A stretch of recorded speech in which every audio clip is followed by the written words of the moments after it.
दोस्तों आज मैं आपको बताऊंगा कि बांग्लादेश की औरतें घर में घोड़े क्यों पालती हैं और रात को घोड़े से क्या काम करवाती हैं। इसकी वजह जानकर आपके भी होश उड़ जाएंगे। मैं आंखें बंद करके सोने के लिए लेटा ही था कि अचानक मुझे मालिक के घोड़े की आवाज़ आई। मैं चौंक गया क्योंकि मैं कुछ देर पहले ही तो अस्तबल से वापस लौटा था और वह अपनी जगह बिल्कुल ठीक था।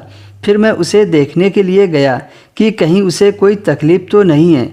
जैसे ही मैं वहां पहुंचा तो वहां का मंजर देखकर तो मेरे होश उड़ गए।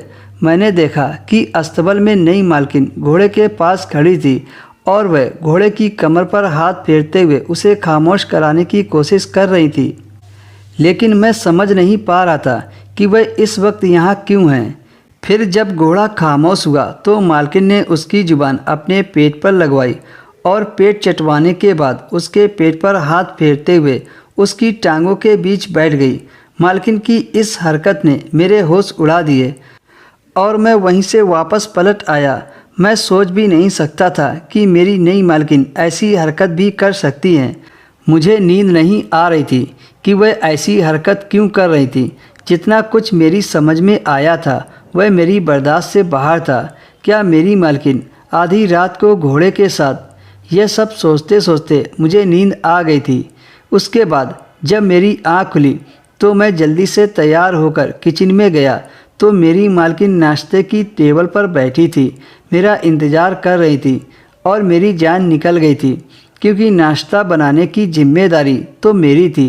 पता नहीं मेरी मालकिन को इतनी सुबह उठने की आदत कैसे थी, या फिर वह रात भर सोती ही नहीं थी। जब से वह शादी करके इस घर में आई थी मेरे लिए काम करना बहुत मुश्किल हो गया था। मुझे हर वक्त यही फिक्र सताती थी कि कहीं उनकी सेवा में कमी न आ जाए, क्योंकि वह मालिक को दिलो जान से प्यारी थी और मैं अपने मालिक का वफादार नौकर था। और यह बात मेरे लिए बर्दाश्त से बाहर थी कि कोई औरत मेरे मालिक को ऐसे धोखा दे। अगर कोई और औरत होती तो मैं रात वाली बात पहले ही मालिक को बता देता, लेकिन वो मालिक की पत्नी थी और मेरा मालिक अपनी पत्नी से बहुत प्यार करता था, इसलिए मैं शांत था।